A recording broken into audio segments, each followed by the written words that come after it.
हे कृष्णा करुणा सिंधो दीनबंधो जगल्पदे गोपेश गोपिका कान्ता राधा कान्ता नमोस्तुते तप्त काञ्चन गौरांगी राधे वृंदावनेश्वरी वृषभानुसुते देवी प्रणमामि हरिप्रिये वाञ्छाकल्पतरुभ्यश्च कृपा सिन्धुभ्येव च पतितानां पावनेभ्यो वैष्णवेभ्यो नमो नमः।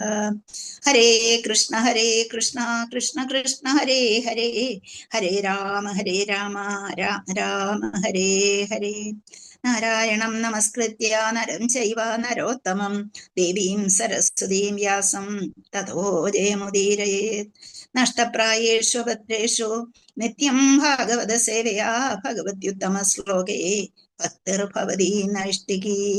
हरे कृष्ण कृष्ण कृष्ण हरे हरे हरे राम राम राम हरे हरे। नमावं विष्णुपादाय कृष्णप्रस्थाय भूतले श्रीमते महाविष्णु गोस्वामी नामिने नमावं विष्णुपादाय कृष्णप्रस्थाय भूतले श्रीमते भक्तिवेदान्त स्वामी नामिने नमस्ते सरस्वती देवे गौरवाणी प्रचारणे निर्विशेष शून्यवादी पाश्चात्य देशधारिणे जय श्री कृष्ण चैतन्य प्रभु नित्यानंद श्री अद्वैत गदाधर श्रीवासादि गौर भक्त वृंद। हरे कृष्ण कृष्ण कृष्ण हरे हरे हरे राम राम राम हरे हरे। मुखं करोति वाचालं लङ्घयते गिरिं यत्र पादहं वन्दे श्रीगुरुं दीनदारिणं श्रीचैतन्यमीश्वरं परमानन्दं माधवं। हरे कृष्ण। ओं नमो भगवते वासुदेवाय। ओं ശ്രീകൃഷ്ണായ പരമാത്മനേ നമഃ. ഹരേ കൃഷ്ണ. എല്ലാവർക്കും ഒരു ഭാഗവതം ക്ലാസ്സിലേക്ക് കൂടി സ്വാഗതം. അതോടൊപ്പം എല്ലാവർക്കും എൻ്റെ വിനീതമായ നമസ്കാരം. ഹരേ കൃഷ്ണ. ഇന്ന് എല്ലാവർക്കും ഏകാദശിയാണല്ലോ. എല്ലാവർക്കും ഒരു സന്തോഷകരമായ ഭഗവാന്റെ ചിന്തയോടുകൂടി എപ്പോഴും മനസ്സിൽ നിന്ന് ഭഗവാൻ പോകാതെ കൂടെ നിർത്തിക്കൊണ്ടൊരു ഏകാദശി എല്ലാവർക്കും ഉണ്ടാകട്ടെ എന്നാഗ്രഹിക്കുകയാണ്. ഹരേ കൃഷ്ണ.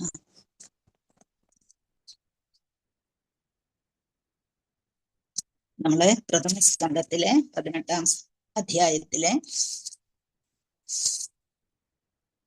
ശ്ലോകം ഏതാണ്?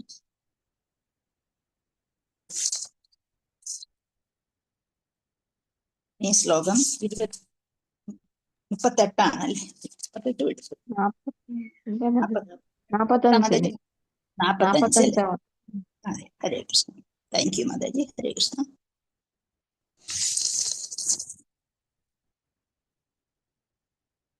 നമ്മളപ്പോഴെന്തൊക്കെ കണ്ടു നമ്മളൊന്ന് നോക്കാം. യഥാർത്ഥത്തിലെ ആർക്കെങ്കിലും പറയാമോ എന്തൊക്കെയാണ് ഇവിടെ നമ്മൾ പഠിച്ചതെന്നുള്ളത്? ഹരേ കൃഷ്ണ.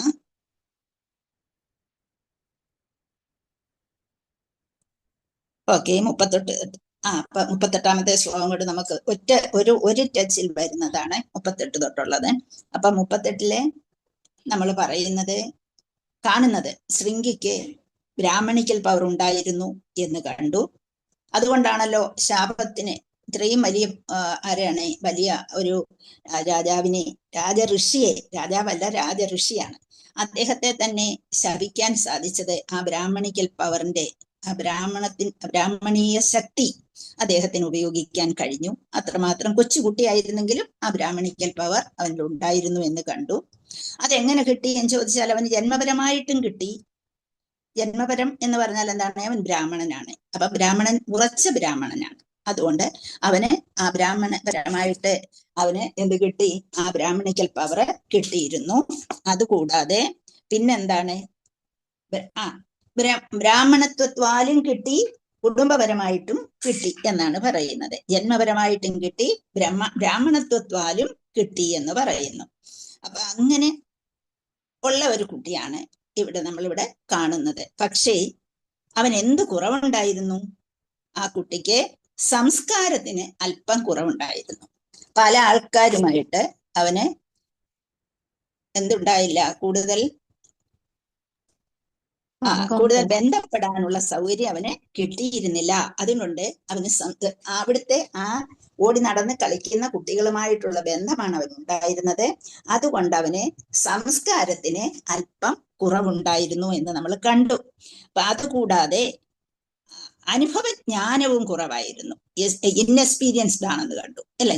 അനുഭവജ്ഞാനം വളരെ കുറവായിരുന്നു എന്നും കണ്ടു. അപ്പം അങ്ങനെ വന്നപ്പോഴേ കലിയുടെ ഇൻഫ്ലുവൻസിൽ അതുകൊണ്ടാണ് ആ കുട്ടിയെ ആ രീതിയിലേക്ക് മാറ്റിയത് എന്നും നമുക്കറിയാവുന്നതാണ്. അപ്പൊ കുറച്ച് ഈഗോയിസ്റ്റിക് ആയിട്ടുള്ള അഹങ്കാരവും അവനിലേക്ക് വന്നു ചേർന്നു. അപ്പൊ കലിയുടെ ഇൻഫ്ലുവൻസ് കൊണ്ടാണ് അത് അവനിൽ ഉണ്ടായത്. അല്ലെങ്കിൽ അത്രയും ബ്രാഹ്മണിക്കൽ പവർ ഉള്ള ഒരു കുട്ടിക്ക് അത് വരത്തില്ല.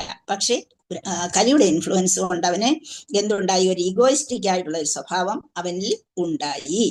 അങ്ങനെ ആ ഒരു അഹങ്കാരം കൊണ്ട് ഉണ്ടാക്കിയെടുത്ത അഹങ്കാരമാണത്.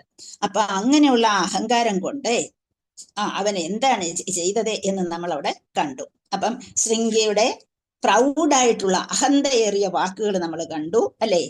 അപ്പം ഞാന് കൃഷ്ണൻ എന്ത് ചെയ്തു? കൃഷ്ണൻ ഇവിടുന്ന് പോയി കഴിഞ്ഞപ്പോഴത്തേക്ക് എന്തായി?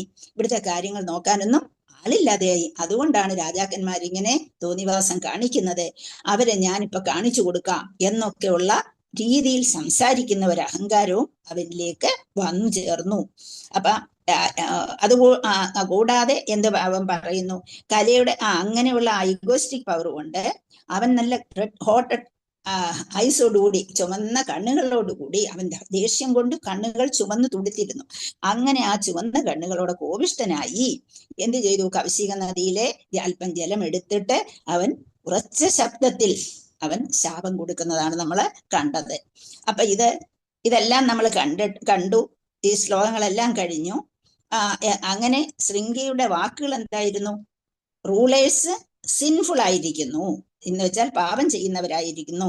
രാജകുലത്തിലെ അനന്തരഗാമികൾ ഗ്രഹപരിപാലനത്തിൽ കാവൽ നായ്ക്കളാണ്. ഒരു വീട്ടിൽ വന്നാൽ അവരോട് കയറി ഇരുന്ന് ആസനം കൊടുത്തെങ്കിലാണ് അവരിയ്ക്കാൻ പറയേണ്ട, അല്ലാതെ ചാടിക്കേറി ഇരുന്നത് തെറ്റായി പോയി എന്നാണ് അവന്റെ അഭിപ്രായം.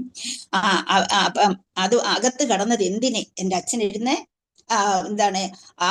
ആ ഒരു ഭഗവാനിൽ തന്നെ ലയിച്ചിരിക്കുന്ന സമയത്ത് എന്തിനകത്ത് കടന്നു? അപ്പം കൃഷ്ണൻ ഇടവാങ്ങിയത് കൊണ്ടാണ് ഈ അഹങ്കാരം ഇപ്പൊ എല്ലാവരും കാണിക്കുന്നത്. പരമാധികാരി ആയിട്ട് ആരുമില്ല, അതിനാലാണ് ഈ സംഭവം ഉണ്ടായിരിക്കുന്നത് എന്നൊക്കെ പറഞ്ഞിട്ട് ഉച്ചത്തിൽ അവൻ ശാപം കൊടുക്കുകയാണ് ചെയ്തത്. അപ്പം ബ്രാഹ്മണീയ അധികാരത്തെ ദുർവിനിയോഗം ചെയ്തത് നമ്മൾ കണ്ടു. അപ്പം ബ്രാഹ്മണീയ ശക്തി അവിടെ കുറയാൻ അത് കാരണമായി തീർന്നു എന്ന് കണ്ടു. അപ്പൊ കലിയുഗത്തിലെ ബ്രാഹ്മണർക്ക് ഉണ്ടാകാൻ പോകുന്ന അധപ്പതനവും നമ്മൾ അവിടെ കണ്ടു. അപ്പൊ നമ്മളെ ആ ഒരു ഭാഗവതത്തിൽ കൂടി എന്താണ് സമൂഹത്തിന് സംഭവിക്കുന്നത്, നമ്മളെ അഹന്തയോടുകൂടി നമ്മൾ പെരുമാറിയാൽ നമുക്കുണ്ടാകാവുന്ന അധപ്പതനത്തെ കുറിച്ച് നമ്മളിവിടെ കാണുകയാണ് ചെയ്തത്. നമ്മുടെ മനസ്സിന്റെ ഗുണത്തിന്റെ അടിസ്ഥാനത്തിലാണ് നമ്മുടെ മനസ്സ് വർക്ക് ചെയ്യുന്നത് നമുക്കറിയാം. എല്ലാവരിലും എല്ലാ ഗുണങ്ങളും 3 ഗുണങ്ങളും എല്ലാവരിലും ഉണ്ട്. പക്ഷെ ചിലർക്കത് കൂടിയിരിക്കും, ചിലർക്ക് ചില ഗുണം കൂടിയിരിക്കും, ചില ഗുണം കുറഞ്ഞിരിക്കും. അത്രമാത്രം വ്യത്യാസമേ ഉള്ളൂ. അപ്പം നമുക്കറിയാം, പിന്നീട് രാജാവ് തിരിച്ചു പോകുന്ന വഴിക്ക് രാജാവ് താൻ ചെയ്ത തെറ്റിനെ കുറിച്ച് പര്യാലോചിക്കുന്നുണ്ട്. അങ്ങനെ എന്തുകൊണ്ടാ മഹർഷി എന്നെ എതിരേൽക്കാഞ്ഞ്, മഹർഷി എനിക്ക് വേണ്ടി എന്നെ ശ്രദ്ധിക്കാഞ്ഞത് എന്തുകൊണ്ടാണ്? അദ്ദേഹം ശരിക്കും സമാധിയിലായിരുന്നോ? അതോ ഞാൻ ബ്രാഹ്മണൻ അല്ലാത്തത് കൊണ്ട്, അഥവാ ഞാൻ ക്ഷത്രിയ വർഗത്തെ അവർക്ക് റെസ്പെക്ട് ചെയ്യേണ്ട കാര്യമില്ലല്ലോ, അതുകൊണ്ടാണോ അദ്ദേഹം അങ്ങനെ ചെയ്തത് എന്നൊക്കെ അവിടെ ചിന്തിക്കുന്നു. അതെല്ലാം നമ്മൾ കണ്ടു. പിന്നെ അതിനോടൊപ്പം നമുക്ക് അറിയാവുന്ന ഒരു കാര്യമുണ്ട്. ഭഗവാന്റെ ഇച്ഛയ്ക്കനുസരിച്ച് ഭഗവാൻ ഓരോരുത്തരെയും തിരിച്ചു കൊണ്ടുപോകുവാൻ, ധൃതരാഷ്ട്രനെ കൊണ്ടുപോയതുപോലെയും മറ്റും ഓരോ രീതിയിലും ഭഗവാൻ ഓരോരുത്തരെ കൊണ്ടുപോകാൻ ഓരോ മാർഗങ്ങൾ സ്വീകരിക്കുന്നു. അത് എന്തുകൊണ്ടാണെന്നോ കർമ്മം കൊണ്ടാണെന്നോ, അദ്ദേഹം വളരെ ശുദ്ധഭക്തനാണ്, അദ്ദേഹത്തിന് കർമ്മമുണ്ട് എന്ന് ബാഡ് കർമ്മം ഉണ്ടെന്ന് നമുക്ക് കരുതാൻ കഴിയുകയില്ല. എന്നാലും എന്തുകൊണ്ടോ അതങ്ങനെ, എല്ലാത്തിനും ഒരു കാരണമുണ്ട്. ഒരു ശുദ്ധഭക്തനെ അതൊരിക്കലും ബാധിക്കുകയും ഇല്ല എന്ന് നമ്മൾ കണ്ടു. അപ്പൊ കർമ്മഫലം എടുത്തിട്ട് തിരിച്ചു കൊണ്ടുപോകാനുള്ള കാര്യമില്ല. അപ്പൊ എന്തുകൊണ്ടായിരിക്കാം? വേഗം ഭഗവാന് കാണണമെന്നുള്ള ആഗ്രഹം, ഭഗവാന്റെ അടുത്ത് എത്തിക്കണമെന്നുള്ള ആഗ്രഹം വന്നതുകൊണ്ടാകാം എന്നൊക്കെ പറയുന്നുണ്ട്. അങ്ങനെ നമ്മൾ കർമ്മഫലം കുറയ്ക്കാനായിട്ട് നമുക്ക് എന്തെല്ലാം ചെയ്യാം എന്ന് നമുക്കറിയാം ഇല്ലേ? അതീന്ദ്രിയലീലകളെ വർണ്ണിക്കുക, അത് കേട്ട് സ്മരിച്ച് ലൗകികമായിട്ടുള്ള ഇതിൽ നമ്മുടെ മനസ്സിനെ മാറ്റിയെടുക്കാൻ നമുക്ക് ശ്രമിക്കാം. ഇതൊക്കെ ഉണ്ട്. അപ്പൊ ഭഗവാൻ ഏറ്റവും കൂടുതൽ ഇഷ്ടപ്പെട്ട ലീല ഏതായിരുന്നു എന്ന് ചോദിച്ചാൽ നമുക്ക് പറയാൻ പറ്റും, എല്ലാം ഭഗവാനെ ഇഷ്ടപ്പെട്ടതാണ്. പക്ഷേ എല്ലാവരെയും കൂട്ടി, എല്ലാ വിഭാഗക്കാരെയും കൂട്ടിയുള്ള ലീല ഏതായിരുന്നു? ആർക്ക് പറയാം? ഭഗവാന്റെ ലീലയിലെ എല്ലാ വിഭാഗത്തിലുള്ള ആൾക്കാരെ ഉൾപ്പെടുത്തിക്കൊണ്ടുള്ള ഒരു ലീലയെ ഉണ്ടായിരുന്നുള്ളൂ. മറ്റേയിടത്ത് എല്ലായിടത്തും എന്താണ്, ദാസ്യഭാവത്തിലാണെങ്കിൽ ദാസ്യഭാവത്തിലുള്ള കൂട്ടുകാരുമായിട്ട്, സഖ്യഭാവത്തിലാണെങ്കിൽ സഖ്യഭാവത്തിലുള്ളവരുമായിട്ട്, അല്ല വാത്സല്യഭാവത്തിലുള്ളവരാണെങ്കിൽ അമ്മ അച്ഛൻ അങ്ങനെ ബന്ധുക്കളുമായിട്ടുള്ളത്, അങ്ങനെ അതുപോലെ തന്നെ മാധുര്യഭാവത്തിലാണെങ്കിൽ ഗോപികമാരുമായിട്ടൊക്കെ ഉള്ളത്. അങ്ങനെ ഇതെല്ലാം കൂടെ ചേർന്ന് ഒരു ലീല കണ്ടു. അതേതാണെന്ന് അറിയാമോ ആർക്കെങ്കിലും? ഗോവർദ്ധന ലീലയാണ് മാതാജി. ഹരേ കൃഷ്ണ. ഗോവർദ്ധന ലീല. നമ്മളവിടെ കാണുന്ന എന്താണ്, അവിടെ കൂട്ടുകാരും ഉണ്ട്, ഗോപികമാരും ഉണ്ട്, അച്ഛനും ഉണ്ട്, അമ്മയും ഉണ്ട്, അല്ലെ? എല്ലാവരും ചേർന്നുള്ള ലീലയാണ് അവിടെ നമ്മൾ കാണുന്നത്, അല്ലെ? ഗോവർദ്ധന ലീലയില് മറ്റേ ആ വാത്സല്യം അവിടെ വരുന്നുണ്ട്, സഖ്യവും വരുന്നുണ്ട്, മാധുര്യം വരുന്നുണ്ട്, എല്ലാ ഭാവങ്ങളും അവിടെ കലർന്നുള്ള ലീലയായിരുന്നു ഗോവർദ്ധന ലീല. അപ്പം ഒരു അവിടെ യോഗമായയുടെ നിയന്ത്രണവും അവിടെ ഉണ്ടായിരുന്നു എന്ന് നമുക്ക് അറിയാം. അപ്പൊ നമ്മള് ഏത് സമയത്താണോ ഭഗവാനെ വിസ്മരിക്കുന്നത്, അപ്പം നമുക്ക് എന്ത് സംഭവിക്കും? മായ നമ്മളെ പിടികൂടും. അത് വളരെ ശരിയായിട്ടുള്ള കാര്യം. ഏത് സമയം നമ്മള് വിസ്മരിച്ചാൽ, ചിലപ്പോൾ നമ്മൾ എല്ലാം നാമം പറഞ്ഞുകൊണ്ടായിരിക്കും നമ്മൾ കിച്ചണിൽ നിന്ന് ജോലി ചെയ്തുകൊണ്ടിരിക്കുന്നത്. പക്ഷെ ചില സമയത്ത് ആ നാമം അങ്ങ് പോകും. ഒരു സമയത്ത് പോകുന്ന അവസരത്തിൽ നമ്മൾ എന്ത് ചെയ്തു? മായയ്ക്ക് അധീനതയായി തീർന്നു, അല്ലെങ്കിൽ അന്നേരം വേറെ ആവശ്യമില്ലാത്ത മനസ്സിൽ വരും. അപ്പം നമുക്ക് എന്ത് ചെയ്യാൻ കഴിയും? ഉടനെ തന്നെ നമ്മൾ അറിയും, ആ നിമിഷത്തിൽ തന്നെ നമ്മൾ തിരിച്ചു പോകാൻ നോക്കുക. അതേ നമുക്ക് കരണീയമായിട്ട് ഉള്ളൂ എന്ന് നമ്മൾ ഓർക്കണം. അപ്പൊ ഇവിടെ ഭരണാധികാരിയായിരുന്ന പരീക്ഷിത് മഹാരാജാവ് വളരെ ശുദ്ധനായിരുന്നു. വളരെ എല്ലാ ഭരണമാണെങ്കിൽ ഏറ്റവും യുധിഷ്ഠിര മഹാരാജാവിനെ പോലെ തന്നെ ഭരിച്ചിരുന്ന ആളായിരുന്നു. എന്നിട്ടും ഇത് കടന്നു വന്നു. അല്പ അഹങ്കാരം അദ്ദേഹത്തിന്റെ ഉള്ളിലേക്ക് വന്നതായി നമ്മൾ കാണുന്നു. പക്ഷെ അത് എന്തുകൊണ്ട് വന്നു എന്ന് ചോദിച്ചാൽ, അവിടെ നമ്മളെപ്പോലെ കർമ്മഫലം കൊണ്ടല്ല വന്നത്. നമ്മളാണെങ്കിൽ കർമ്മഫലം കൊണ്ടാണ് നമ്മൾ ഇങ്ങനെ ഓടുന്നത്, അങ്ങോട്ടും ഇങ്ങോട്ടും കിടന്ന് നമ്മുടെ മനസ്സിങ്ങനെ. അത് ഭഗവാൻ പറഞ്ഞു, അർജുനൻ തന്നെ പറയുന്നുണ്ടല്ലോ, മനസ്സിനെ നിയന്ത്രിക്കാൻ എനിക്ക് കഴിയയില്ല എന്ന് വെച്ചാൽ അർജുനൻ നമ്മൾക്ക് വേണ്ടി സംസാരിക്കാൻ, ആ മനസ്സിനെ നിയന്ത്രിച്ച് നിർത്താൻ കഴിയുകയില്ല എന്ന് പറയുമ്പോൾ ഭഗവാൻ പറയുന്നുണ്ട്, ഭഗവാൻ സമ്മതിച്ചു കൊടുക്കുന്നില്ല. ഭഗവാൻ എപ്പോഴും പറയുന്നുണ്ട്, ശരിയാണ് നീ പറഞ്ഞത്, പക്ഷെ നീ എന്ത് ചെയ്യണം? അതിനെ എന്താ ചെയ്യേണ്ടത്? പരിശീലനത്തിൽ കൂടി നീ അത് നേടിയിടും. അത് ഒരു ഭഗവാനോട് അപരാധം ചെയ്താൽ ഒരിക്കലും ഭഗവാനോട് അപരാധം ചെയ്താൽ ഭഗവാൻ പൊറുക്കും. പക്ഷേ ഭഗവത് ഭക്തനോട് അപരാധം ചെയ്താൽ ഭഗവാൻ ഒരിക്കലും പൊറുക്കയില്ല എന്നുള്ളതും നമ്മൾ ഇവിടെ കാണേണ്ടതാണ്. നമ്മൾ അതെല്ലാം ഇവിടെ ഓരോ ശ്ലോകത്തിലും നമ്മൾ കണ്ടുകൊണ്ടിരിക്കുകയാണ്. ഹരേ കൃഷ്ണ. 45 ഇനി എടുക്കാനുള്ളതെന്ന് പറഞ്ഞു. ഹരേ കൃഷ്ണ. ഗുരുദേവ് കി ജയ്, പ്രഭുപാദ് കി ജയ്, അനന്തകോടി വൈഷ്ണവ വൃന്ദ കി ജയ്. ഹരേ കൃഷ്ണ. തഥാര്യധർമ്മ പ്രവിലീയതേ നൃണാം വർണ്ണാശ്രമാചാരയുതസ്ത്രയീമയഃ തഥോർത്ഥകാമാഭിനിവേശിതാത്മനാം ശൂനാംഗപീനാമിവ വർണ്ണസങ്കരഃ. ഇത് എടുത്തല്ലോ ഇല്ലേ? എടുത്തല്ലോ മാതാജി. ഇത് വർണ്ണസങ്കരത്തെ കുറിച്ചൊക്കെ നമ്മൾ പറഞ്ഞില്ലേ? ഹരേ കൃഷ്ണ. ഇത് എടുത്തതാണ്.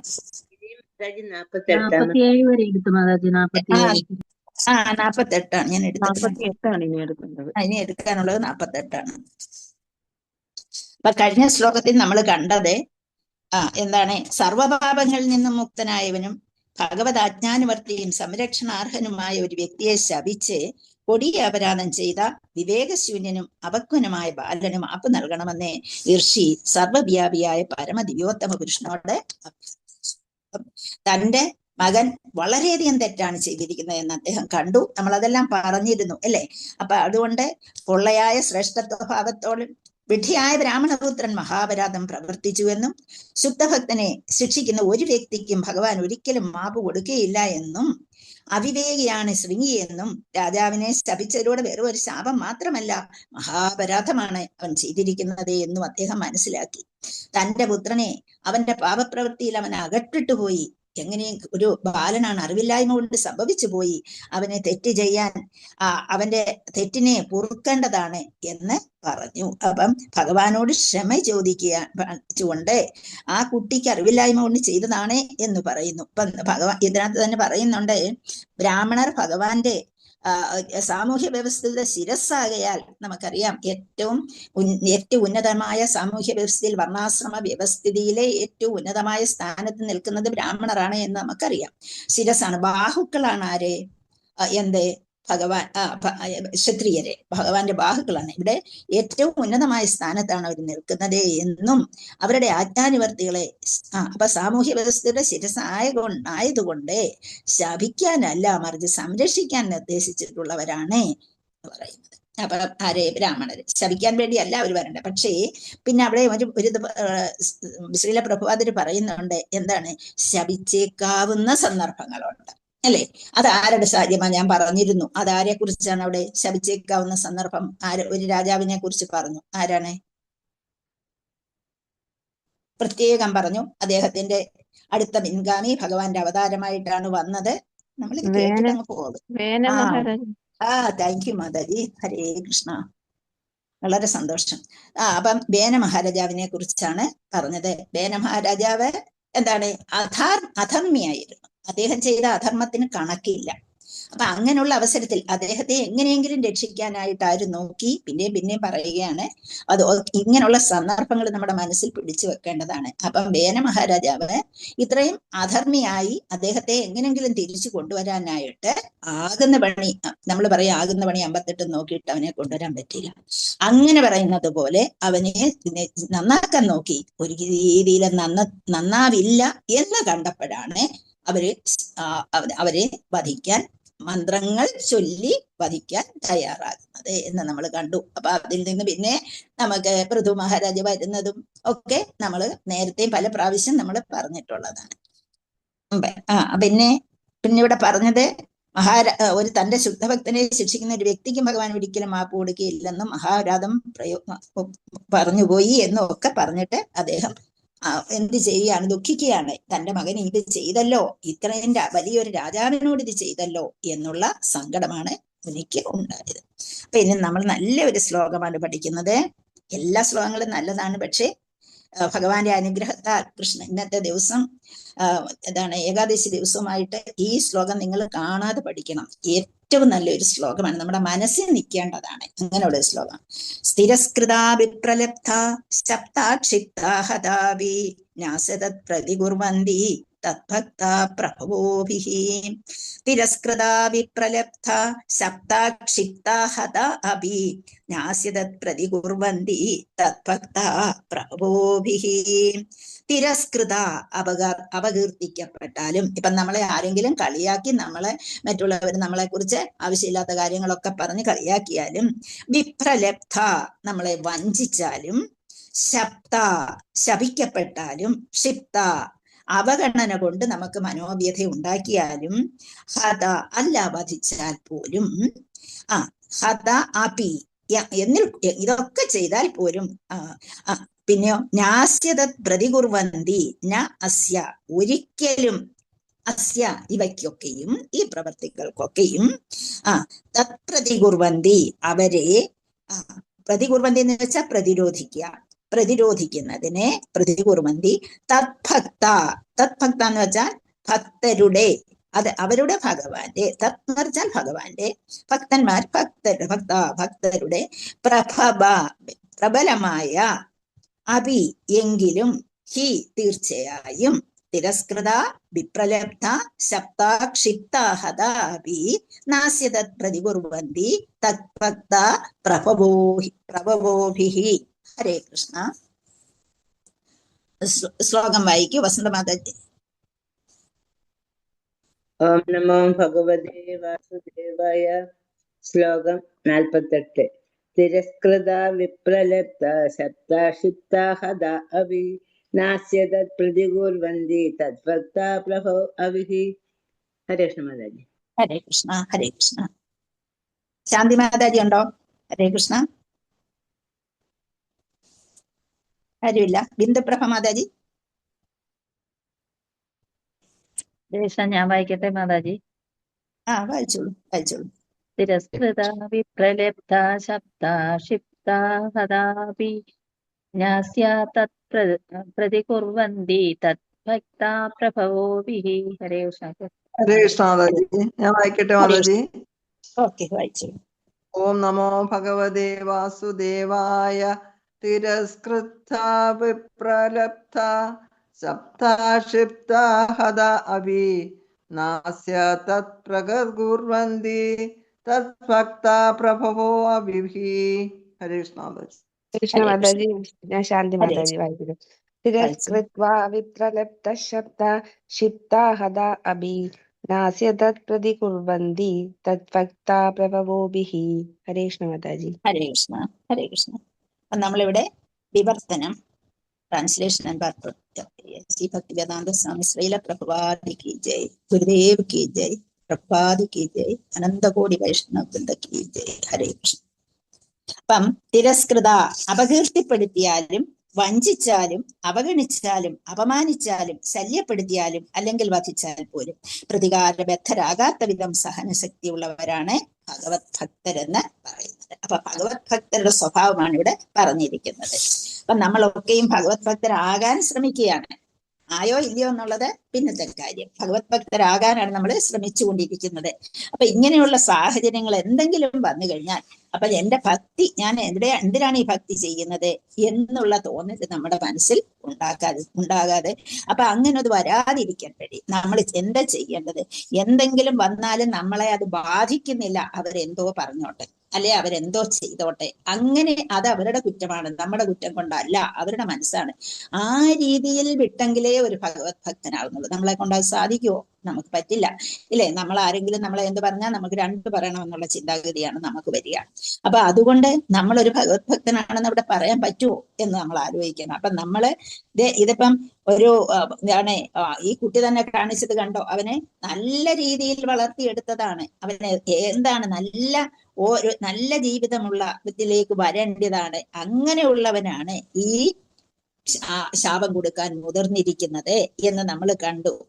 അപ്പം ആ ഭഗവാൻ തന്നെ പറയുന്നുണ്ട്, ശൗര്യം തേജോ ധൃതർദാഷ്ട്യം, ഇതൊന്നും നമുക്ക് ഇതെല്ലാം ക്ഷത്രിയ സ്വഭാവമാണ്. ആ ക്ഷത്രിയ സ്വഭാവം ആവശ്യമാണ് സമൂഹത്തിൽ. അതുകൊണ്ടാണ് വർണ്ണാശ്രമം അനുസരിച്ച് പല വിഭാഗക്കാരെ കൊണ്ടുവന്നിരിക്കുന്നത്. എന്തുകൊണ്ട്?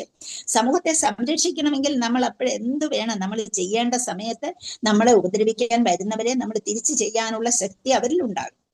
അപ്പൊ ആ ക്ഷത്രിയരെ അവരതിനായിട്ടാണ് ഓരോ വിഭാഗക്കാർക്കും ഓരോ തരത്തിലുള്ള കർമ്മങ്ങളാണ് ഉള്ളത് എന്നോർക്കണം. അപ്പൊ നമ്മുടെ മനസ്സിനെ ക്രമീകരിച്ചെടുക്കാൻ നമ്മൾ എന്ത് ചെയ്യണം?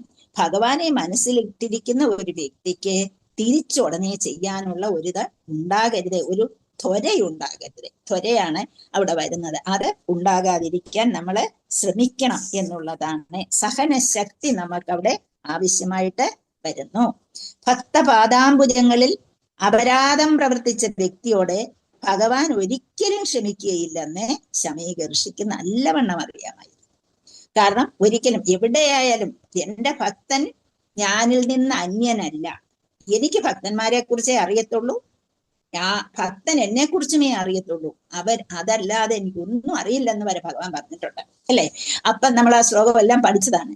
അപ്പൊ നമ്മള് ഏത് സമയത്ത് ഓർക്കേണ്ടതാണ്, ഭഗവാന്റെ ഭക്തനിൽ ഭഗവാന്റെ പാദാംബുജങ്ങളിൽ അപ്പൊ അങ്ങനെ ആ ഒരു അഭയം പ്രാപിക്കുന്നത് പോലെ തന്നെയാണ് ഭക്തന്മാരുടെ പാദാംബുജങ്ങളിൽ അഭയം പ്രാപിക്കുന്നത് എന്ന് നമ്മൾ മനസ്സിലാക്കി വേണം പ്രവർത്തിക്കാൻ.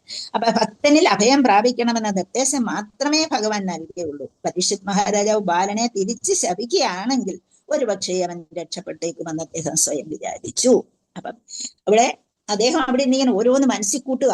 ഇവിടെ നിന്ന് കൊട്ടാരത്തിലിരുന്ന് പരീക്ഷിത് മഹാരാജാവ് ഓരോന്ന് മനസ്സിൽ കൂട്ടി, ഇനി ഞാൻ എന്താണ് ചെയ്യേണ്ടത്, ഇനി എനിക്ക് എന്താണ് മാർഗം, ഞാനിത് ചെയ്തത് തെറ്റായി പോയില്ലേ, എന്തായാലും ശമീക ഋഷി എന്ത് ചെയ്തിരുന്നാലും അത് ഞാൻ ചെയ്യാൻ പാടില്ലായിരുന്നു.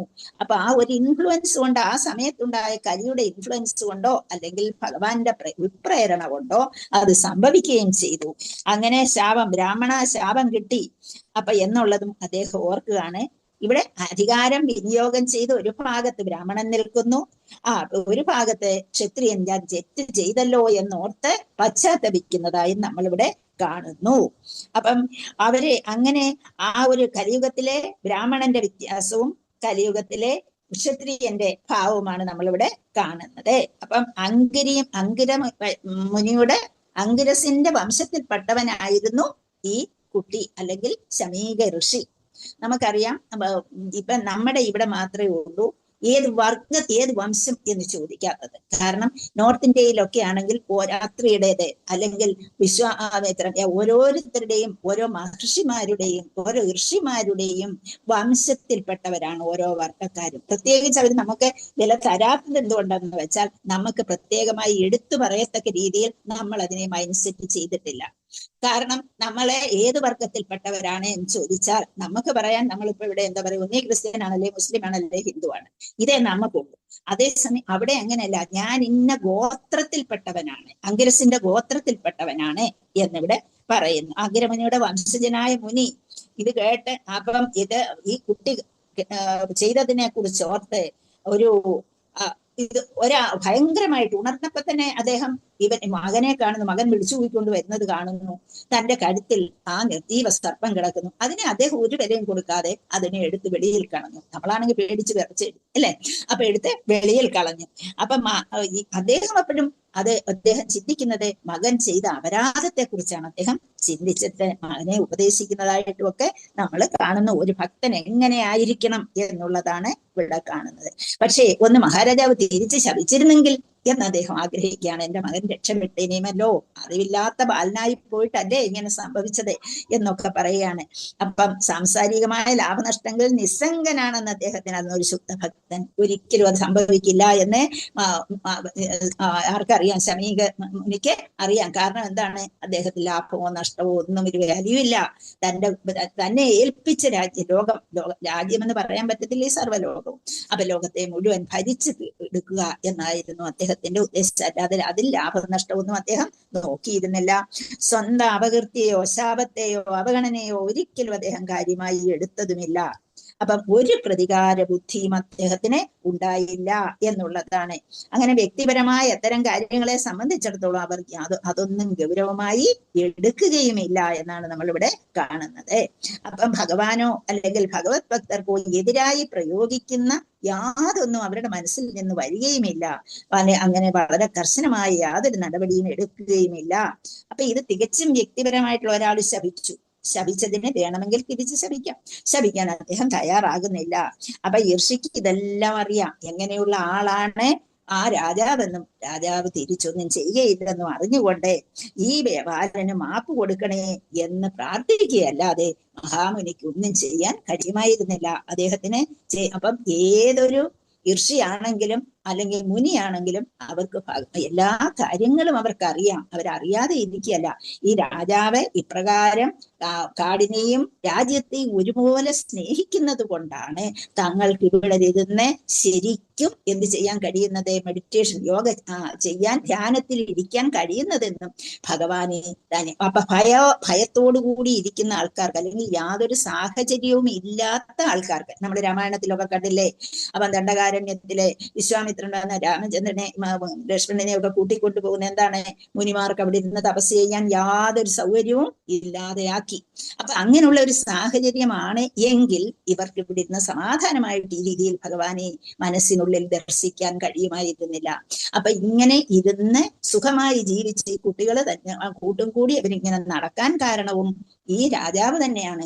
രാജാവ് അതിന് തക്ക സാഹചര്യങ്ങളെല്ലാം അവിടെ ഉണ്ടാക്കി കൊടുത്തത് കൊണ്ടാണ് ഇവർക്ക് നേരെ നടന്ന് രാജ്യത്തെ അവരുടെ ഇഷ്ടം പോലെ കാട്ടിൽ വിഹരിക്കാൻ കഴിയുന്നത് എന്നും അദ്ദേഹത്തിന് അറിയാൻ പറ്റും. ഇതൊക്കെ അറിഞ്ഞുകൊണ്ട് ശപിച്ചു പോയല്ലോ എന്ന് ഓർക്കുകയാണ് ഇവിടെ ചെയ്തത്. അതുകൊണ്ട് എപ്പോഴും നമ്മൾ ഓർത്തിരിക്കണം, തിരസ്കൃത വിപ്രലബ്ധ ശബ്ദ ക്ഷിപ്ത ഹതാഭി നാസ്യതത് പ്രതികുർവന്തി തത്വക്ത പ്രഭോഭി എന്ന് വെച്ചാൽ ബൈഹാർട്ട് ചെയ്ത് കരുതി നമ്മളാരും അതിലേക്ക് പോകുന്നില്ല. കാരണം കുറച്ചൊക്കെ മാറ്റം നമ്മുടെ മനസ്സിന് വരുത്താനായിട്ട് ഇത് പഠിക്കാൻ സാധിക്കും. ഹരേ കൃഷ്ണ.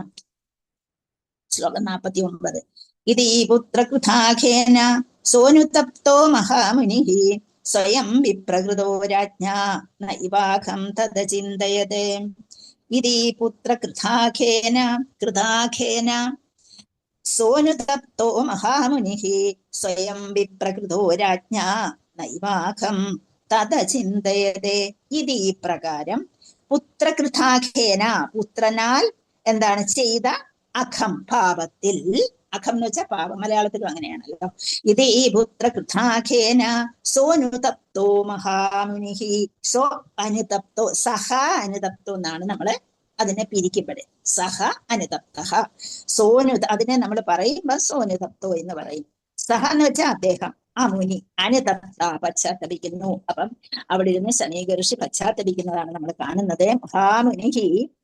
പിന്നെയോ സ്വയം വിപ്രകൃതോ രാജ്ഞ, സ്വയം വിപ്രകൃതോ രാജ്ഞ, അപ്രകാരം അപമാനിക്കപ്പെട്ട് രാജാവിനാൽ എന്ന് വെച്ചാൽ രാജാവിനാൽ നൈഭാഗം, നൈ എന്ന് വെച്ചാൽ ന പ്ലസ് ഏവ, അതാണ് നൈ, നൈഭാഗം ന ഏവ അഖം, തീർച്ചയായും, അഖം എന്ന് വെച്ചാൽ പാപം, തദചിന്തയതേ, തത് വെച്ചാൽ അത്, അചിന്തയതേ അതേക്കുറിച്ച് വിചാരിച്ചു.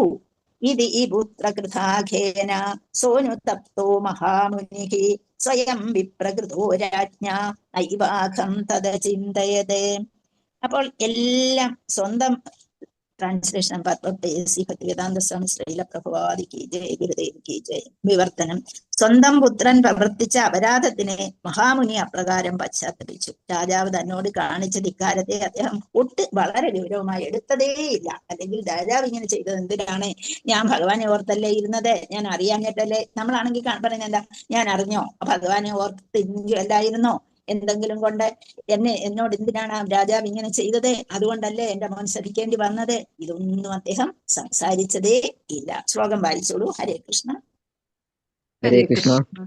ഹരേ കൃഷ്ണ. ദേവാസുദേവായ ഇതി പുത്രാകൃതാഖേന സോനുതപ്തോ മഹാമുനി സ്വയം വിപ്രാകൃതോ രാജ്ഞ നൈവാഹം തദചിന്തയത്. ഹരേ കൃഷ്ണ. ഹരേ കൃഷ്ണ.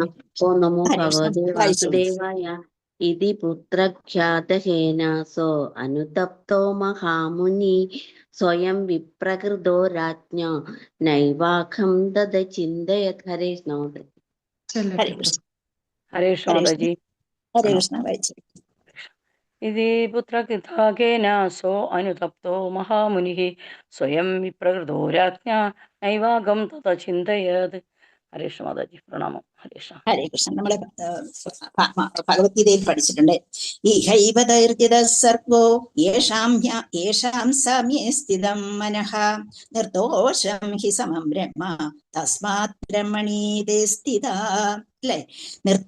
എന്താണ്? ഇഹൈവതൈർജിത സർഗോ യേഷാം സാമ്യേ സ്ഥിതം മനഃ നിർദോഷം ഹി സമം ബ്രഹ്മ തസ്മാത് ബ്രഹ്മണീതേ സ്ഥിത. നമ്മുടെ മനസ്സിന്റെ അവസ്ഥ എങ്ങനെയാണ്? ആരുടെ മനസ്സാണോ സമഭാവനയിൽ ഉറച്ചു നിൽക്കുന്നത് അവർ ജനന മരണാവസ്ഥയെ അതിക്രമിച്ചു കഴിഞ്ഞിരിക്കുന്നു, അവർ ബ്രഹ്മപദസ്ഥരുമാണ്. അപ്പം മനസ്സിനെ നമ്മുടെ മനസ്സാണ് ഏറ്റവും വലിയ ശല്യം ചെയ്യുന്നത്, അല്ലെ? അപ്പൊ ആ മനസ്സിനെ എങ്ങനെയെങ്കിലും സമഭാവനയിൽ ഉറപ്പിച്ച് നിർത്തണം. അങ്ങനെ ഉറപ്പിച്ച് നിർത്താൻ നമുക്ക് കഴിയുന്നില്ല എങ്കിൽ നമ്മൾ പരാജയപ്പെട്ടു, ജീവിതത്തിൽ യാതൊരു വിലയുമില്ല. അപ്പൊ അങ്ങനെ ഉറപ്പിച്ച് നിർത്തണമെന്നുണ്ടെങ്കിൽ നമ്മൾ എന്താണ്, അതിനു വേണ്ടി നമ്മൾ ശ്രമിക്കണം. നമ്മൾ എന്ത് ചെയ്യാൻ കഴിയും? കുറേ പരിശീലനം ചെയ്യേണ്ടി വരും. നമ്മുടെ മനസ്സ് പോകുമ്പോഴെല്ലാം ആ മനസ്സിനെ പിടിച്ച് തിരിച്ചു കൊണ്ടുവരണം, അല്ലെ? നമുക്ക് അതിനേക്കാൾ, നമ്മൾ ഈ കാണുന്നതിനേക്കാൾ ഒക്കെ വലുതായിട്ടൊരു കാര്യം നമ്മുടെ മുമ്പിലുണ്ട്, നമുക്ക് നേടിയെടുക്കാനുണ്ട് എന്നുള്ള ചിന്തയോടുകൂടി നമ്മൾ മനസ്സിനെ കട്ടിയോടെ പിടിച്ച് നിർത്താൻ ശ്രമിക്കണം. അങ്ങനെ യേഷാം സാമ്യേ സ്ഥിതം മനഃ, മനസ്സിനെ സ്ഥിതമാക്കിയിട്ട് അങ്ങനെ പിന്നെ അപ്പം നമ്മൾ എന്താ ചെയ്യേണ്ടത്? അതിനു വേണ്ടിയിട്ട് മറ്റൊന്നിലും നമ്മളെ ദോഷം കാണാതെ, നിർദോഷം ഹി സമം ബ്രഹ്മ, മറ്റുള്ളവർ ചെയ്യുന്നത് അവരുടെ ഇഷ്ടമാണ്, അവരുടെ ഭാവനയിൽ കാണുന്നതാണ് അവർ ചെയ്യുന്നത്. നമുക്ക് എന്തു വേണം? നമ്മളെ കുറിച്ച് പറഞ്ഞാലും നമുക്ക് ഒന്നുമില്ല. ആ ഒരു യഥാർത്ഥത്തിൽ നമ്മളത് കളയാൻ ശ്രമിക്കുമ്പോൾ തസ്മാത് ബ്രഹ്മണീതേ സ്ഥിത, നമ്മൾ ബ്രഹ്മഭാവത്തിൽ നമ്മൾ ഉറച്ചു നിൽക്കാൻ ശ്രമിക്കണം. അതാണ് ഏറ്റവും വലിയ കാര്യം. അപ്പം നമ്മളെ എന്താണ്, ഏത് സമയത്തും നമ്മൾ മനസ്സിനെ അങ്ങനെ പിടിച്ചു നിർത്തണം. യുമാം പശ്യതി സർവത്ര സർവം ച മയി പശ്യതി തസ്യാഹം ന പ്രണശ്യാമി സജമേന പ്രണശ്യതി. അപ്പൊ എവിടെയാണെങ്കിലും, എവിടെ ഞാൻ കുടികൊള്ളുമ്പോൾ എല്ലാം ആ ഭഗവാനിൽ നിന്നുള്ളതാണ്. ഇതല്ല ഇവൻ ചെയ്യുന്നതും ഭഗവാന്റെ പ്രേരണയാണ്. ഞാൻ ചെയ്യുന്നതും ഭഗവാന്റെ പ്രേരണ അനുസരിച്ചാണ് എന്നുള്ളത് ഓർത്തുകൊണ്ട് നമുക്ക് എന്ത് വേണം എന്ന് കളയാൻ പഠിക്കണം. അതിനുള്ള ഒരവസ്ഥ നമുക്ക് വരണം. അത് വരുത്താൻ വലിയ പ്രയാസമാണ്. പക്ഷെ നമ്മുടെ എക്സ്പീരിയൻസോട് ഭഗവാൻ പറഞ്ഞേക്കുന്നത് അങ്ങനെയാണല്ലോ. അപ്പൊ ഭഗവാൻ പറഞ്ഞ വാക്കേ നമുക്ക് പറയാൻ പറ്റുള്ളൂ. അപ്പൊ അത് നമ്മളെ അങ്ങനെ കാണാൻ നമ്മൾ ശ്രമിക്കുക. അപ്പൊ നമ്മൾ വിചാരിക്കും, ഭഗവാൻ പറഞ്ഞിട്ടുണ്ട്, വിദ്യാവിനയ സമ്പന്നേ ബ്രാഹ്മണേ ഗവിഹസ്തിനി ശുനിജൈവ സ്വഭാഗേജ പണ്ഡിതാ സമദർശിന. പണ്ഡിതന്മാർ അതിനെയൊക്കെ സമദർശികളായിട്ട് ഇതിനെയൊക്കെ കാണും. ബ്രാഹ്മണരെ കാണുമ്പോഴും, എന്താണ്, പശുവിനെ കാണുമ്പോഴും, നായയെ കാണുമ്പോഴും, നായ മാംസം ഭക്ഷിക്കുന്ന ജണ്ടാലിനെ കാണുമ്പോഴും ഇതിനെല്ലാം സമദൃഷ്ടിയോട് കാണാൻ ആർക്ക് കഴിയുന്നുണ്ട്? ഒരു അറിവുള്ളവന് കഴിയുന്നുണ്ട്. കഴിയുന്ന. അപ്പൊ അതിലേക്ക് നമ്മൾ അത്രയും ആയോ ചോദിക്കും. നമ്മൾ അങ്ങനെയൊന്നും ആയിട്ടില്ല. ഭഗവാന്റെ കൃപ കൊണ്ട് നമുക്ക് അല്പമെങ്കിലും മുന്നോട്ട് പോകാൻ കഴിയണേ എന്ന് ഡെയിലി എഴുന്നേൽക്കുമ്പോൾ പ്രാർത്ഥിക്കുക. അതേ നമുക്ക് ചെയ്യാനുള്ള. അപ്പൊ നമ്മൾ ഓർക്കേണ്ടത് എന്താണ്? എപ്പോഴും നമ്മൾ ചിന്തിക്കേണ്ട ഒന്നുണ്ട്. ആ ഗർഭോദക സമുദ്രത്തിന്റെ അപ്പുറത്ത് കിടക്കുന്ന 26 എണ്ണം അല്ലെ? അപ്പൊ അവിടെ അതിനെക്കുറിച്ച് നമ്മളെ, ആ നരകങ്ങളെ കുറിച്ച് നമ്മളെ ഓർക്കുമ്പോൾ നമ്മൾ താനേ ഇതൊക്കെ അങ്ങ് മറന്നു പോകും. അവിടെ നമ്മൾ വീഴാൻ പോകുന്നത് അവിടേക്കാണോ എന്നുള്ള ചിന്ത നമുക്ക് നമ്മളെ ചിന്തിക്കുമ്പോൾ നമ്മൾ ഇതിനെ കുറിച്ച് മറക്കും. എവിടെയാണ് ആ ഒരു സ്ഥാനം നമ്മളിലേക്ക് നമുക്കത് ഉണ്ടാകരുതേ. ഇനിയും എത്രയോ കാലം നമ്മൾ ഇതൊക്കെ അനുഭവിച്ചിട്ടുണ്ടാകാം. എന്നിരുന്നാൽ ഇനിയുമെങ്കിലും ഇത് വരാതിരിക്കണേ, ഇപ്പോ നമുക്കറിയാമല്ലോ എന്നുള്ള ചിന്താഗതി ഉണ്ടാകും. അപ്പൊ സാധാരണ മനുഷ്യരെ 3-4-5 വിഭാഗക്കാരുണ്ട്. നമ്മൾ കേട്ടിട്ടുണ്ടാവും. ഭുക്തികാമിയുണ്ട്, മുക്തികാമിയുണ്ട്, സിദ്ധികാമിയുണ്ട്, ഭക്തനുണ്ട് അല്ലെ? അപ്പം ഭുക്തികാമി എന്ന് പറഞ്ഞാൽ ധനം കൊണ്ട് വാങ്ങാവുന്നതെല്ലാം എനിക്ക് കഴിയും, അങ്ങനെ ചിന്തിച്ചുകൊണ്ട് അതിനെ ആഗ്രഹിക്കുന്നവരെയാണ് നമ്മൾ ഭുക്തികാമി എന്ന് പറയുന്നത്. ഭുക്തികാമി.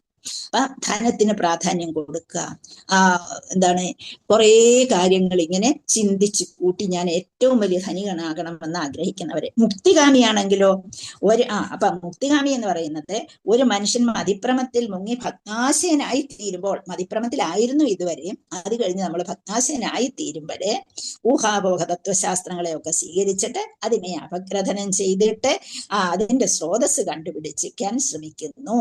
അപ്പം ഭൗതികതയിൽ നിലനിൽക്കാൻ ആഗ്രഹിക്കുകയും ചെയ്യുന്നു.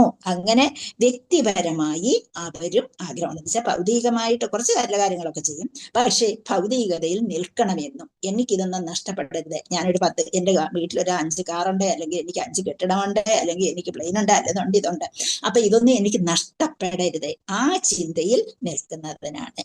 അപ്പൊ അവന് എന്ത് വേണം? ചിലപ്പോൾ അവൻ ആഗ്രഹിച്ചേക്കും എനിക്ക് മുക്തിയും കിട്ടിയാൽ കൊള്ളാമെന്നുള്ള ആഗ്രഹം ഉണ്ടായേക്കും. പക്ഷേ അവൻ ഇതൊന്നും നഷ്ടപ്പെടരുത്. എനിക്ക് മുക്തി വേണം, പക്ഷെ ഇതൊന്നും നഷ്ടപ്പെടരുത്. ആ ചിന്തയുള്ളത്. ഇനി സിദ്ധികാമിയാണെങ്കിൽ എങ്ങനെയുള്ള ആയിരിക്കും? അവനാണെങ്കിൽ എല്ലാ യോഗ പ്രക്രിയകളും ചെയ്തുകൊണ്ട് ഇവിടെ നിന്ന് ആഗ്രഹിക്കുന്നു. അവന് അണുവിലും അണുവാകാൻ നോക്കും, ലഘുവിലും ലഘുവാകാൻ നോക്കും. എന്താണ്, അപ്പൊ ആ ഒരു രീതിയിൽ പല രീതിയിൽ 8 യോഗ പ്രക്രിയകളും ചെയ്തിട്ട് ആ സ്വാർത്ഥ മോഹത്തോടുകൂടി നിൽക്കും അവരും. അപ്പം സകലീയ ശാന്ത, ഇതുവരെ ആരും തന്നെ പൂർണ്ണമായിട്ട് ശാന്തരല്ല, സകലീ അശാന്ത എന്ന് പറയാം. അപ്പൊ അതിനപ്പുറത്ത് ഭക്തൻ എന്ന് പറയുന്ന ആൾക്കാർ എന്ത് ചെയ്യുന്നു? ശരിക്കും ഭക്തരെ കുറിച്ചാണ് പറയുന്നത്. അവർക്ക് യാതൊരു ആഗ്രഹവുമില്ല, എല്ലാം ഭഗവാൻ വരുത്തുന്നതാണ്. ഭഗവാൻ എന്ത് തരുന്നോ അത് ഞാൻ സ്വീകരിക്കുന്നു. ആ രീതിയിൽ നിൽക്കുന്നവരും ഉണ്ട്. അപ്പം വിവിധ രീതിയിലുള്ള ആൾക്കാരുണ്ട്. അപ്പം നമുക്കറിയാം, പ്രചേതസ്സുകളെ കുറിച്ച് നിങ്ങൾ കേട്ടിട്ടുണ്ട്. എത്ര വർഷം? 10,000 വർഷം തപസ് ചെയ്തു, 1,00,000 വർഷം ഒരു തപസ് ചെയ്തു എന്നുള്ളതും. വാൽമീകി എത്ര വർഷം തപസ് ചെയ്തു? 60,000 വർഷം തപസ് ചെയ്തു. അതേസമയം ധ്രുവൻ എത്ര മാസം തപസ് ചെയ്തു? 6 മാസം.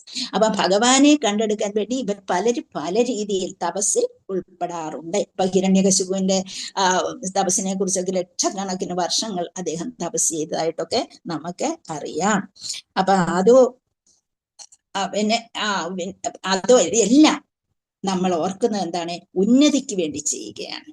അപ്പം ഒരു സാധാരണ മനുഷ്യൻ എപ്പോഴും ചിന്തിക്കേണ്ടത് എനിക്ക് ഭഗവാനിലേക്ക് പോകണം, അല്ലാതെ എനിക്കിനി ആ ഗർഭോദഘോഷന്റെ അപ്പുറത്ത് കിടക്കുന്ന നരകത്തിലോ അല്ലെങ്കിൽ മേരുപർവ്വതത്തിന്റെ അടുത്തുള്ള അഷ്ടദിക്പാലകന്മാര് നോക്കുന്ന ആ നരകത്തിലേക്കോ ഒന്നും എനിക്ക് പോകാൻ ഇഷ്ടമില്ല എന്നുള്ള ആ ഒരു റിസോർട്ടിലേക്കൊന്നും എനിക്ക് പോകണ്ട, എനിക്ക് എങ്ങനെയെങ്കിലും ഇവിടെ നിന്ന് രക്ഷപ്പെടണം എന്ന രീതിയിലാണ് ഭക്തന്മാര് നിൽക്കുന്നത്. അപ്പൊ 1866 ഭഗവാൻ എന്താ പറയുന്നത്? സർവകർമ്മങ്ങളും എന്നിൽ ത്യജിക്കുക, എന്നിൽ സർവകർമ്മങ്ങളും ത്യജിച്ചുകൊണ്ട് എന്നിൽ അഭയം തേടുക, അല്ലേ? അപ്പൊ നിന്നെ ഞാൻ സകല പാപപ്രവർത്തനങ്ങളിൽ നിന്ന് രക്ഷിച്ചു കൊള്ളാം എന്ന് പറയുകയാണ്. അപ്പൊ സകല പാപപ്രവർത്തനങ്ങളിൽ നിന്നും രക്ഷിച്ചു കൊള്ളാം. ഇനി അപ്പം ഭഗവാൻ എന്താണ് ചെയ്തത്? തന്റെ ഭക്തനെ തിരിച്ചു കൊണ്ടുപോകാൻ ഒരു മാർഗം കണ്ടുപിടിക്കാൻ ഇവിടെ ചെയ്തത്. അപ്പൊ ഇവിടെ ആ ഒരു പല അപരാധങ്ങളും പുത്രൻ ചെയ്ത അപരാധങ്ങളെ കണ്ടിട്ട് ആ മുനിക്ക്, അയ്യോ എന്റെ മോൻ ഇങ്ങനെ ചെയ്തു പോയല്ലോ, ഇവനിന് രക്ഷയില്ലല്ലോ, ഒരു ഭക്തനെയാണല്ലോ ഇവനെ ഉപദ്രവിച്ചിരിക്കുന്നത്, ഇത്ര വലിയ മഹാപരാധം ശൃംഗി ചെയ്തുവല്ലോ എന്നോർത്ത് വിഷമിക്കുന്നത് നമ്മള് കാണുന്നു. അതിൽ നിന്ന് ആ ഭാവപ്രത്യാഘാതം ചെയ്യാനായിട്ട് സാധ്യമല്ലെങ്കിൽ തന്നെയും എന്താണ് ആ ഒരു വിമുക്തനാക്കാൻ എന്തെങ്കിലും ഒരു മാർഗം കൊടുക്കണേ എന്ന് പ്രാർത്ഥിക്കുകയാണ് അദ്ദേഹം ചെയ്യുന്നത് എന്ന് നമ്മൾ ഇവിടെ കണ്ടു. അപ്പൊ പരീക്ഷിത് മഹാരാജാവാണെങ്കിൽ അദ്ദേഹത്തിന്റെ കാര്യം നോക്കി അദ്ദേഹം പോയി. അദ്ദേഹം വിചാരിക്കുന്നു എനിക്കിനി 7 ദിവസമേ, ഈ 7 ദിവസം കൊണ്ട് എനിക്ക് അങ്ങ് പോവാൻ എന്തെല്ലാം ചെയ്യാൻ കഴിയും എന്ന് അദ്ദേഹം കണ്ടുപിടിക്കുന്നു.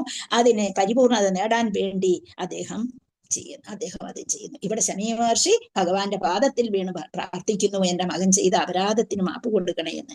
അപ്പുറത്തെ എന്താണ് അദ്ദേഹം പരീക്ഷിത് മഹാരാജാവ് ഇനി എനിക്ക് എന്ത് ഇത്രയും ദിവസം കൊണ്ട് നേടാൻ കഴിയും എന്നതിനെ കുറിച്ച് ചിന്തിക്കുകയും ചെയ്യുന്നു. ഹരേ കൃഷ്ണ. ഇനി അടുത്ത ശ്ലോകം വായിച്ചല്ലോ അല്ലെ? പിന്നെ ശ്ലോകം 50. പ്രായശസാധവോ ലോകേ പരേർദ്വന്ദ്വേഷു യോജിത ജ്ഞപ്യതന്തീന ഹൃഷ്യന്തി യഥാത്മാ ഗുണാശ്രയാം. പ്രാശയസാധവോ ലോകേ പരേർദ്വന്ദ്വേഷു യോജിതാഃ ജ്ഞപ്യതന്തീന ഹൃഷ്യന്തി യഥാത്മാ ഗുണാശ്രയഃ. പ്രായേശ സാമാന്യേന സാധവോ ലോകേ, സാധുക്കളായ മനുഷ്യർ ജീവിക്കുന്ന ഈ ലോകത്തിൽ പരേർ ദ്വന്ദ്വേഷു യോജിത, മറ്റുള്ളവരാൽ ദ്വൈതഭാവത്തിൽ നിൽക്കുന്നവരാൽ യോജിത. ആ ദ്വൈതഭാവത്തിൽ, ദ്വൈതം എന്ന് പറഞ്ഞാൽ എന്താണ്? ഞാൻ എന്റേത്, മറ്റുള്ളവരുടേത്, സുഖം ദുഃഖം അങ്ങനെയൊക്കെയുള്ള വരുന്ന ദ്വൈതം, ദ്വന്ദ്വഭാവം എന്ന് പറയുന്നത്. അപ്പൊ ഇവിടെ ദ്വന്ദ്വേഷു ആ ഒരു ഭാവം. അപ്പൊ വ്യാപൃതനാക്കിയാൽ നവ്യതന്തി ന ഹൃഷ്യന്തി, ഞാൻ ഒരിക്കലും ക്ലേശകരമായി കരുതുന്നില്ല. ഞാൻ ഹൃഷ്യന്തി, ആനന്ദം അനുഭവിക്കേണ്ടി വരുമ്പോൾ ഞാൻ ആനന്ദം അനുഭവിക്കുന്നില്ല. യഥാ തന്നിമിത്തം ആത്മാ അതീന്ദ്രിയമായിട്ടുള്ളതാണ് സ്വയം. ആത്മാവെന്ന് ഇവിടെ പറയുന്ന ആത്മാവിനെയല്ല, സ്വയം തന്നെ, നമ്മൾ തന്നെ ആത്മാവാണല്ലോ. അപ്പൊ ആ ഗുണ ആശ്രയം അതീന്ദ്രിയമായ രീതിയിലുള്ള പ്രവർത്തനമാണ് ഇവിടെ വയ്ക്കാൻ ശ്രമിക്കുന്നത്. പ്രായശ സാധവോ ലോകേ പരേർദ്വന്ദ്വേഷു യോജിതാഃ നപ്യതന്തി ന ഹൃഷ്യന്തി. വായിച്ചോളൂ ശ്ലോകം. ഹരേ കൃഷ്ണ. പ്രായശ്ച സാധവോ ലോകേ പരേർദ്വന്ദ്വേഷു യോജിതാഃ ന വൃതന്തി ന ഹൃഷ്യന്തി യഥാ ആത്മഗുണാശ്രയഃ. ഹരേ കൃഷ്ണ.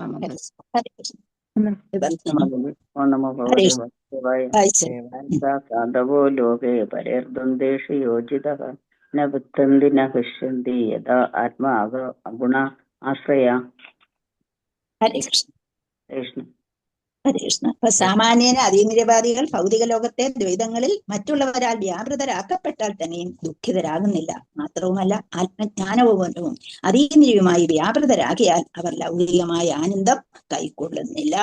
അപ്പൊ നമ്മളിവിടെ അതീന്ദ്രിയവാദികളെ കുറിച്ചും ഒക്കെ പറയുമ്പോൾ ഇവിടെ ഒരു ബ്രാഹ്മണനെയും ഒരു ക്ഷത്രിയനെയുമാണ് നമ്മളിവിടെ കാണുന്നത്, അല്ലെ? ബ്രാഹ്മണരും ക്ഷത്രിയരും തന്നെയാണ്. അപ്പം ക്ഷത്രിയൻ ഇവിടെ എന്താണ് തെറ്റ് ചെയ്യാതെ മനസ്സിനെ പിടിച്ചു നിർത്തുന്നു, തിരിച്ച് ശപിച്ചില്ലല്ലോ, അപ്പൊ പിടിച്ചു നിർത്തുന്നു. അപ്പൊ എവിടെയാണ് പ്രവൃത്തി മാർഗവുമുണ്ട് നിവൃത്തി മാർഗവുമുണ്ട്. ഞാൻ പറഞ്ഞിട്ടുള്ള ആർക്കെങ്കിലും അറിയാമോ പ്രവൃത്തി മാർഗം നിവൃത്തി മാർഗം എന്താണെന്ന്? പ്രവൃത്തിമാർഗത്തിൽപ്പെട്ടവരെന്ന് പറഞ്ഞാല് ഭൗതിക ആസ്വാദനത്തിൽ വ്യാപൃതരായവരെയാണ് പ്രവൃത്തി മാർഗത്തിൽപ്പെട്ടവരെന്ന് പറയുന്നത്. നമ്മൾ അതിനെക്കുറിച്ച് വിശദീകരിച്ച് പറഞ്ഞതാ പണ്ട്. അതുപോലെ ഭൗതിക ബന്ധനത്തിൽ നിന്ന് മുക്തരായവരെയാണ് നിവൃത്തി മാർഗത്തിൽപ്പെട്ടവരെന്ന് പറയുന്നത്. അപ്പം ഭൗതിക ജീവിതത്തിലുള്ള ആസക്തി പ്രവൃത്തി മാർഗത്തിൽ ഉണ്ടാകും. സാമ്പത്തിക പുരോഗതിക്ക് വേണ്ടി എത്രയും ശ്രമിക്കും. അതുപോലെ ടെക്നോളജി, സയൻസ്, പ്രൊഡക്ടിവിറ്റി, ഇതിലൊക്കെ ഉള്ള ഇന്ന് സമൂഹത്തിലൊക്കെ വളരെ പുരോഗതി പ്രാപിച്ചിട്ടുണ്ടല്ലോ. അപ്പൊ അതൊക്കെ കൂട്ടി സാമൂഹ്യ വ്യവസ്ഥിതിയിൽ ഉണ്ടാകുന്ന മാറ്റം ഒരു ഭാഗത്ത്, അങ്ങനെ മനുഷ്യരിൽ ഇങ്ങനെയുള്ള പ്രാവർത്തികമായിട്ട് ഉള്ള ഇങ്ങനെയുള്ള കാര്യങ്ങളിലൊക്കെ എന്തുണ്ടാകുന്നു? അഭ്യുദയം കാംക്ഷിക്കുന്നവരാണ് പ്രവൃത്തി മാർഗത്തിൽപ്പെട്ടവരെന്ന് പറയുന്നത്. നിവൃത്തി മാർഗമാണെങ്കിൽ ആത്മീയ പുരോഗതി വേണം, അവർക്ക് മാനസിക വികാസം വേണം, സത്യം, ധർമ്മം, അതൊക്കെ ഉറപ്പിച്ച് മുന്നോട്ട് പോകണം. പക്ഷെ അവര് എന്ത് ചെയ്യുമ്പോഴും പ്രവൃത്തി മാർഗത്തിൽ ഉണ്ടാക്കിയിട്ടുള്ള ടെക്നോളജിക്കൽ സയൻസ് എല്ലാം വന്നാലും അത് അവർ ഉപയോഗിക്കുന്നുണ്ട്. പക്ഷെ അതൊക്കെയും ആർക്കു വേണ്ടി ഉപയോഗിക്കുന്നു? ഭഗവത് സേവനത്തിനായിട്ട് അവർ ഉപയോഗിക്കുന്നു. നമുക്കിപ്പോ ഒരു ഫോണുണ്ട്, അല്ലെങ്കിൽ ഒരു എന്തെങ്കിലും നമുക്കുണ്ട്, TV ഉണ്ട്, അല്ലെങ്കിൽ എന്താണേലും ഭഗവാനെ കുറിച്ചുള്ള കാര്യങ്ങൾ അറിയുന്നതിനും ഭഗവാന് വേണ്ടി സേവ ചെയ്യുന്ന, ഇപ്പൊ മിക്സി, അതുപോലെ ഗ്രൈൻഡർ, അതൊക്കെ നമ്മൾ ഭഗവാന് പ്രസാദം ഉണ്ടാക്കാൻ വേണ്ടി ഉപയോഗിക്കുക. അങ്ങനെയൊക്കെയുള്ള ചില കാര്യങ്ങൾ ഉപയോഗിക്കുന്നു. നമുക്കറിയാവുന്നതാണ് റോമൻ എംപറർ പ്രവൃത്തിയിലും വിശ്വസിച്ചു, നിവൃത്തിയിലും വിശ്വസിച്ചു. പക്ഷെ രണ്ടിലും വിശ്വസിച്ചു വന്നപ്പം സദാചാര ചിന്ത പിന്നെ ഒട്ടും ഇല്ലാതെയാവുകയും അങ്ങനെ അവരെന്ത് ചെയ്തു? സ്ത്രീ സംയോഗത്തിലേക്കും അതുപോലെ ആവശ്യമില്ലാത്ത കാര്യങ്ങളിലേക്കും ഒക്കെ അവർ തിരിഞ്ഞ് അവരുടെ രാജ്യം അധപ്പതിക്കുന്നതായിട്ട് നമ്മൾ റോമൻ എംപയറിനെ കുറിച്ച് പഠിച്ചപ്പോൾ നിങ്ങളൊക്കെ പഠിച്ചിട്ടുണ്ടാവും. അജ്ഞതയിലുള്ളവർക്ക് ആ ഒരു രീതിയിലേക്ക് പോവുക വളരെ പ്രയാസമാണ്. ഏത്? നിവൃത്തി മാർഗത്തിലേക്ക് പോവുക എന്നുള്ളത്. അപ്പൊ ഇവിടെ ഈ രാജ്യത്തെ പരീക്ഷത്തിന്റെ കാലടികളെ പിന്തുടർന്നിട്ട് എന്തൊക്കെ ഉണ്ടായിരുന്നു? പരിശുദ്ധി ഉണ്ടായിരുന്നു, വൈരാഗ്യം ഉണ്ടായിരുന്നു, ദയ ഉണ്ടായിരുന്നു, സത്യസന്ധത ഉണ്ടായിരുന്നു. ഇതെല്ലാം ഉണ്ടായിരുന്നിട്ടും, അതുപോലെ ബ്രാഹ്മണരുടെ കാര്യം ഓർക്കുമ്പോഴേ, ബ്രാഹ്മണർ എന്ന് പറഞ്ഞാൽ നമ്മൾ നേരത്തെ ഞാൻ പറഞ്ഞു, പാഠന, യജന, യാചന, അതെല്ലാം ആർക്കെങ്കിലും ഓർമ്മയുണ്ടോ? എന്തോ പറഞ്ഞിട്ടുണ്ട്. ഓരോന്നും നമ്മൾ വിശദീകരിച്ചത് പഠിച്ചതാണ്.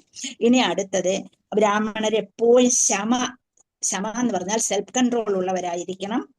ദമ എന്ന് വെച്ചാൽ കൺട്രോൾ ഓഫ് സെൻസസ്, ഇന്ദ്രിയങ്ങളെ നിയന്ത്രിക്കാൻ കഴിവുള്ളവരായിരിക്കണം. തപ എന്ന് പറഞ്ഞാൽ ഓസ്റ്റെരിറ്റി, വ്രതം നല്ലതായിട്ട്, ഇന്നിപ്പം നിങ്ങളെല്ലാം വ്രതത്തിലാണ് അല്ലെ, ഓസ്റ്റെരിറ്റി ഉള്ളവരായിരിക്കണം. അതുപോലെ ശൗചമുള്ളവരായിരിക്കണം, ക്ലെൻലിനെസ്, ശൗചം. അതുപോലെ ക്ഷാന്തി എന്ന് പറഞ്ഞാൽ ടോളറൻസ് ഉള്ളവരായിരിക്കണം.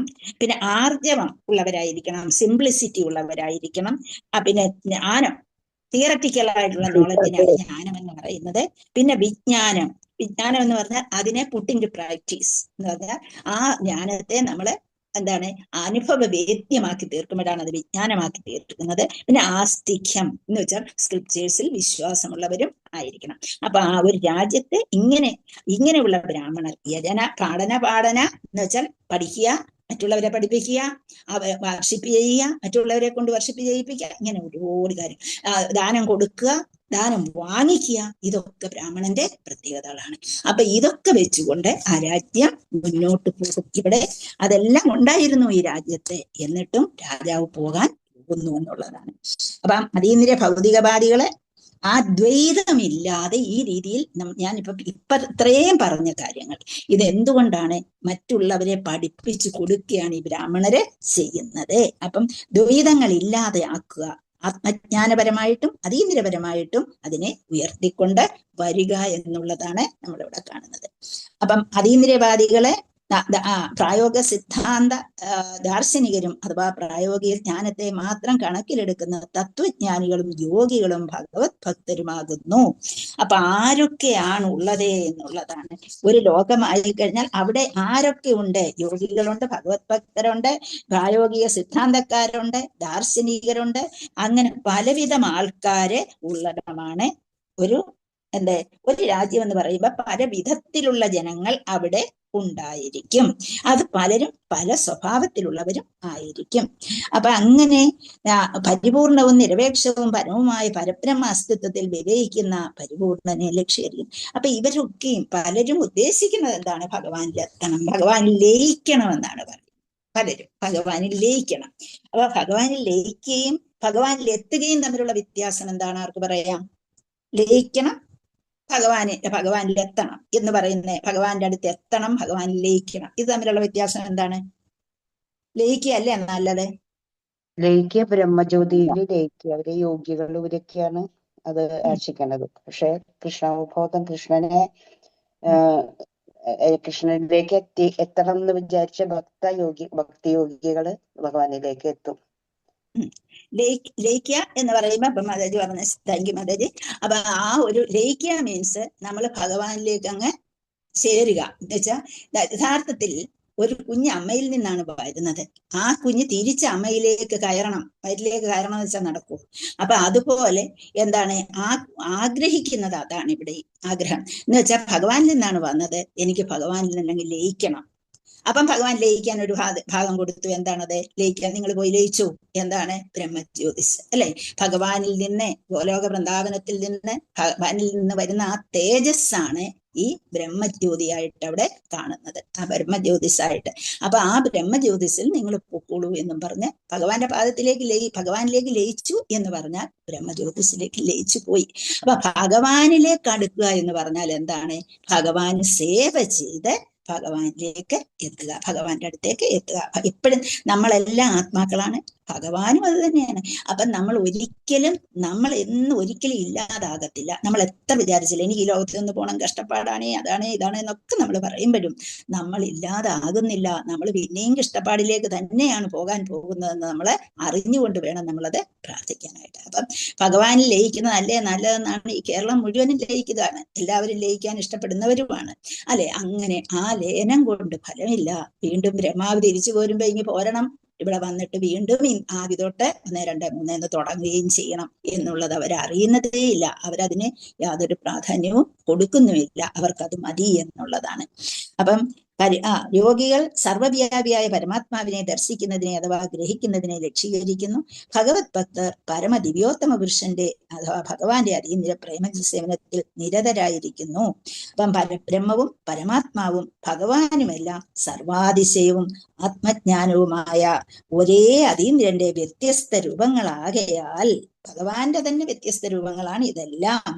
അതിനാൽ എല്ലാ അതീന്ദ്രിയവാദികളും ഭൗതിക പ്രകൃതിയുടെ ത്രിഗുണങ്ങൾക്ക് അതീതരാണ്. അപ്പൊ ഇവരൊക്കെയും ത്രിഗുണങ്ങൾക്ക് അതീതരാണ്. കാരണം എന്താണ്? ഇവരെപ്പോഴും അതിലൊക്കെ അപ്പുറത്തെത്തണമെന്ന് ആഗ്രഹിക്കുന്നവരാണ്. അപ്പം അങ്ങനെ അതുകൊണ്ട് എന്നാലും അത് പ്രയോജനമില്ലാതാക്കി കളയുകയാണ് ചെയ്യുന്നത്. എല്ലാ അതീന്ദ്രിയവാദികളും ഭൗതിക പ്രകൃതിയുടെ ത്രിഗുണങ്ങൾക്ക് അതീതരാണ്.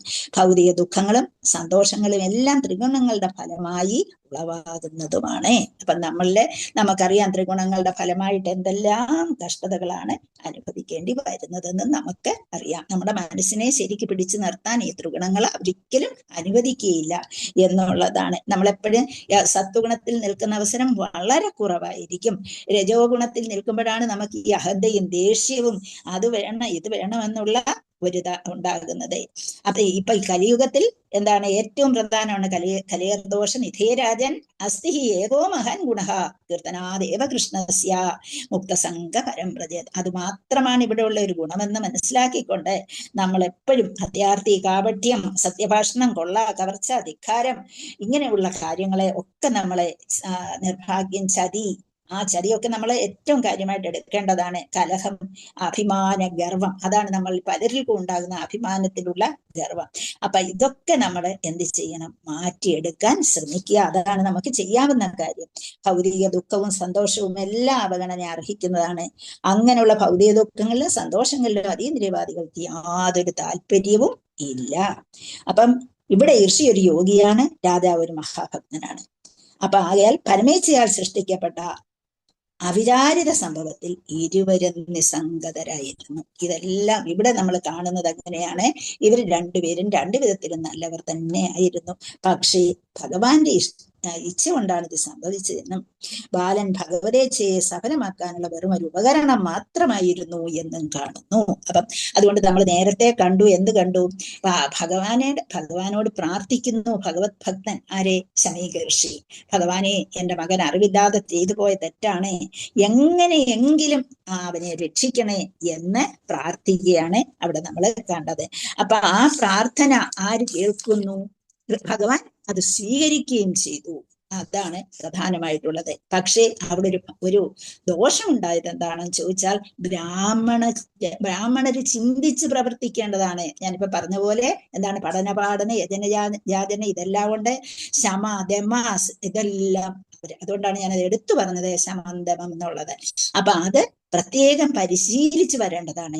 അത് വരാഞ്ഞതുകൊണ്ട് എന്ത് സംഭവിച്ച കുട്ടിക്ക്? അവൻ കാരണം, അല്ലെങ്കിൽ അവരുടെ ശമീകദർശി കാരണം, എങ്ങനെയോ ആയിക്കോട്ടെ, ബ്രാഹ്മണർക്ക് അധപ്പതനം ഉണ്ടായി. കുട്ടിയെ ഭഗവത് ഭക്തൻ, അതാണ് ആ ഭഗവത് ഭക്തൻ പ്രാർത്ഥിച്ചത് കൊണ്ട് ആ കുട്ടിയെ എന്ത് ചെയ്തു?